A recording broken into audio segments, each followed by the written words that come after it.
Hello दोस्तों, मैं हूं नील और वेलकम करता हूं हमारे online YouTube channel M plus time care में। दोस्तों, लंबे समय से मैं मैथ के वीडियो नहीं लेके आ रहा हूं, तो आज मैं आपके लिए 9th क्लास का वीडियो लेके आया हूं, जिसमें मैं नई प्रश्नावली यानी दूसरी प्रश्नावली को शुरू कर रहा हूं, जो है आपके बहुपद प्रश्नावली, जिसको अपन जानते हैं पॉलिनोमियल के नाम से।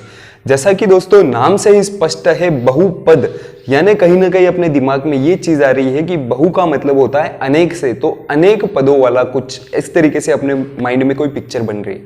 तो दोस्तों यहां अपन जब तक इसका इंट्रोडक्शन नहीं समझेंगे तो इसके प्रश्नों को करना अपने लिए उतना ही मुश्किल होगा। तो अपन बहुपद के बारे में पहले जान लेते हैं कि आखिर बहुपद होता क्या है। तो बहुपद जानने से पहले मैं आपको बता दूं चर राशियां कौन सी होती है। हालांकि आप सभी को पता होगा, और अचर राशियां कौन सी होती है। चर और अचर राशियों के बारे में आपको पता होना चाहिए।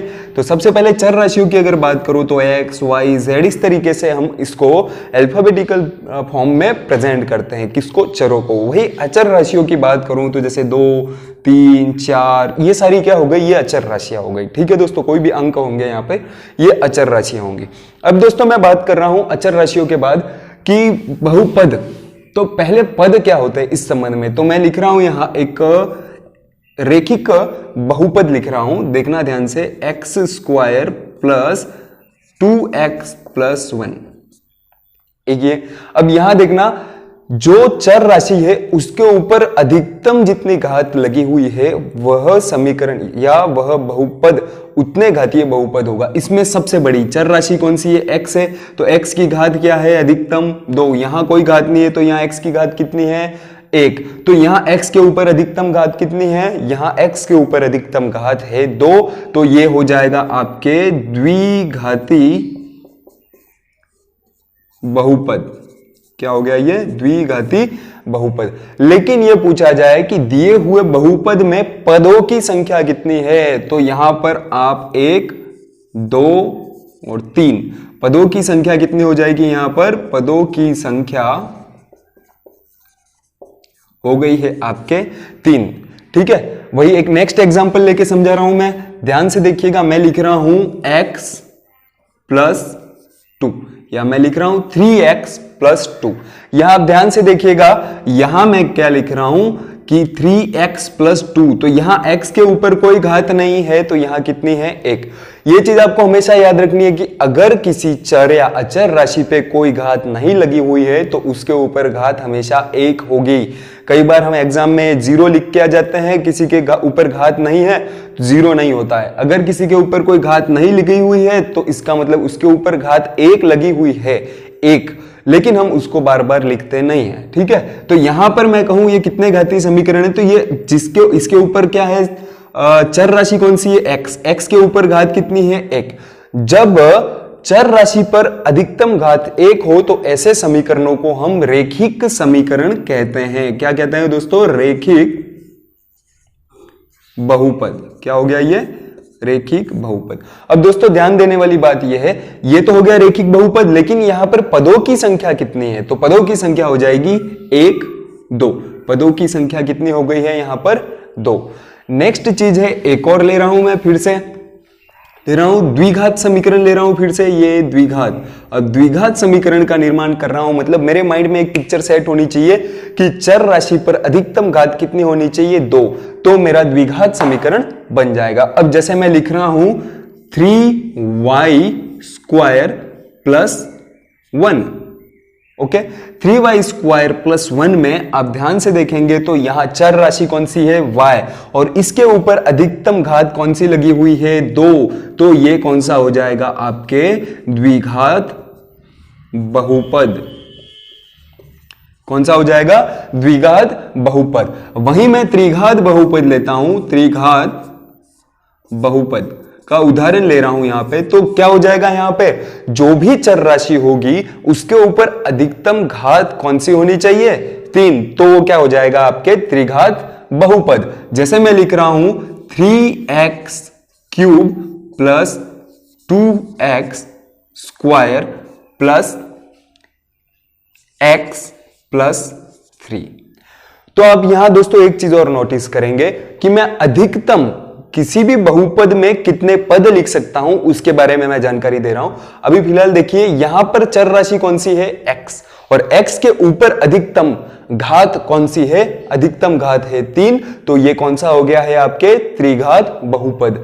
लेकिन यहां पर पदों की संख्या कितनी है? तो पदों की संख्या 1 2 3 4, तो पदों की संख्या कितनी हो गई है दोस्तों? यहां पे 4। अब कई बार हम एग्जाम में क्या गलती कर देते हैं कि हम पदों की संख्याओं को कैसे गिन लेते हैं? 3 को एक पद, इसको 2, 3 4 5 और 6, तो 6 पद नहीं होंगे। आपको यह ध्यान रखना है कि प्लस और माइनस पदों को विभक्त करते हैं। अगर आप कंफ्यूज हो जाओ एग्जाम में कि पदों की संख्या कितनी है, यह आपको बताना है, तो उस बहुपद में सभी प्लस और माइनस की संख्या, कितने प्लस और माइनस लगे हुए इनको गिन लीजिए, बीच में, आगे नहीं। तो यहां देख लीजिए 1 2 और 3 प्लस और माइनस लगे हुए हैं। अब यहां माइनस नहीं है, माइनस भी हो तो काउंट करना है, तो 3 लगे हुए हैं, 3 से 1 एक्स्ट्रा कर दो, तो यहां पदों की संख्या कितनी हो चुकी है? आपके 4। अब बात आती है द्विघात बहुपद के बारे में। अपन अधिकतम कितने पद इसमें डाल सकते हैं? तो दोस्तों यहां मैं लिख रहा हूं x स्क्वायर या 3x square plus 2x plus 1। ठीक है, इस 1 के मल्टीप्लाई में यानी गुणे में कुछ नहीं है, तो दोस्तों इसके गुणे में x की घात 0 लगी हुई होगी। ठीक है दोस्तों, तो यहां आप ध्यान से नोटिस करें तो x की घात 2, x की घात 1, x की घात 0, यानी द्विघात बहुपद में आप अधिकतम पदों की संख्या 3 ही ले सकते हैं।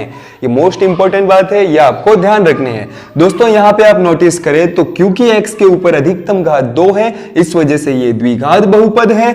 और यहां पर आपने ध्यान से नोटिस किया है कि 3 पद है, प्लस और माइनस। यहां मैं अगर माइनस भी लिख दूं तो पदों की संख्या में कोई अंतर नहीं आएगा, लेकिन यहां अगर मैं इनटू लिख दूं तो पदों की संख्या में अंतर आ जाएगा। ये पूरा एक पद कहलाएगा, ये एक पद और ये 2 पद। लेकिन इस तरीके का सवाल कभी आता नहीं है। यहां पे क्या लिखा हुआ आपके? माइनस। अब आप ध्यान से देखना, यहां हम इस द्विघात, कोई भी द्विघात बहुपद है उसको एक रूप में लिख सकते हैं, वो सभी इन्हीं का जितने भी बहुपद है इसी रूप की अनुपालना करते हैं। यहां क्या लिखा हुआ है? 3 2 और 1। आप नोटिस कर रहे हैं यहां कोई ना कोई एक अचर संख्या है। अगर इन अचर संख्याओं को हम मान लेते हैं, इन अचर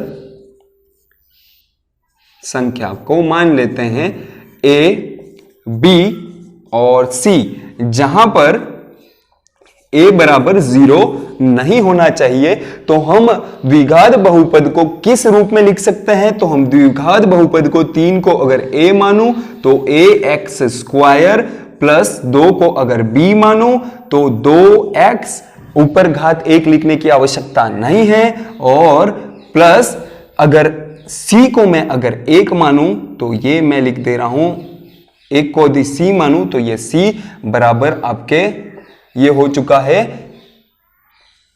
द्विघात बहुपद का एक रूप। जितने भी द्विघात बहुपद है इसी समीकरण, इसी पद का पालना करते हैं। ध्यान से देखिए दोस्तों, यहां a b और c की जगह कोई भी अचर संख्या आ सकती है। आवश्यक नहीं कि इस 3 को a माना है तो हमेशा 3 ही रहेगा।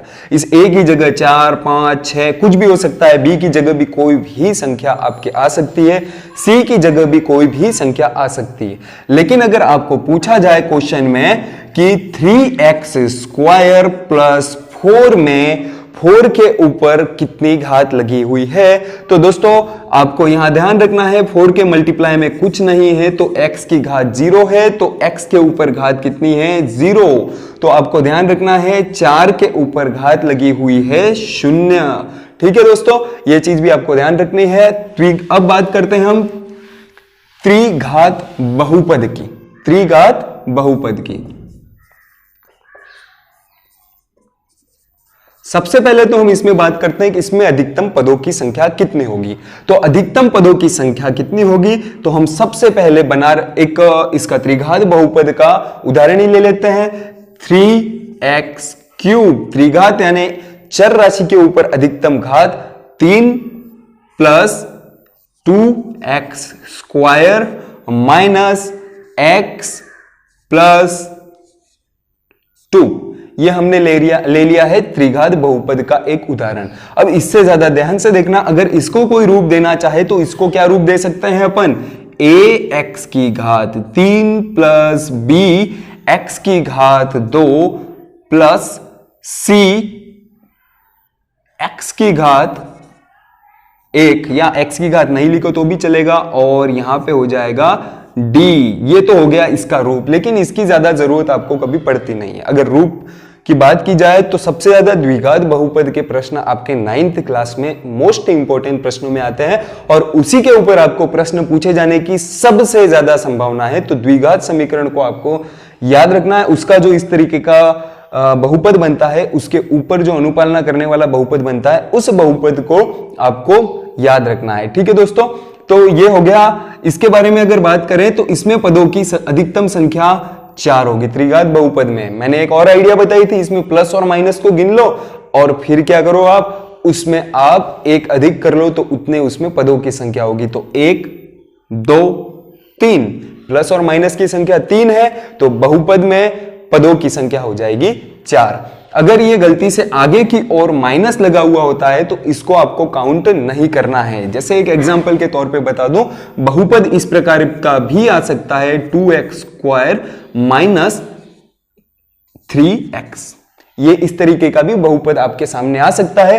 तो अगर आपको पूछा जाए कि यहां पर x² का गुणांक क्या है, ये क्वेश्चन भी आपको पूछा जाता है, x² का गुणांक बताइए। x² का गुणांक हो जाएगा दोस्तों, यहां x² के गुणे में क्या लिखा हुआ है, माइनस का 2। वहीं अगर x का गुणांक पूछा जाए दोस्तों तो x के गुणे में यहां क्या लिखा हुआ है, 3, तो यहां x का गुणांक क्या हो जाएगा, 3। एक और एग्जांपल लेते हैं यहां पर, -3x² माइनस 4x प्लस 3। यहां पर आपको पूछा जाए कि x² का गुणांक कितना है, तो -3 है। वही x का गुणांक पूछा जाए तो उसके गुणे में -4 है। ये हो गया आपके x² और x के गुणांक के बारे में। किसी का गुणांक पूछा जाए तो उसके गुणे में कितना लिखा हुआ है ये आपको बताना है। वहीं अगर x² के गुणे में कुछ भी नहीं होता, इस तरीके का क्वेश्चन होता और पूछा जाता कि x² का गुणांक बताइए, तो x² के गुणांक में जब कुछ नहीं है तो 1। हम अच्छे से जानते हैं जिसके गुणे में कुछ नहीं होता है उसके गुणे में क्या होता है, 1। तो यहां x² का गुणांक हो जाएगा 1। आई होप दोस्तों यहां तक आपको समझ में आ गया होगा। अब दोस्तों नेक्स्ट हम जो वीडियो में मिलेंगे उसमें हम बहुपद की प्रश्नावली को शुरू करते हुए 2.1 प्रश्नावली का शुभारंभ करेंगे। दोस्तों मिलते हैं नेक्स्ट वीडियो में। Thank you so much.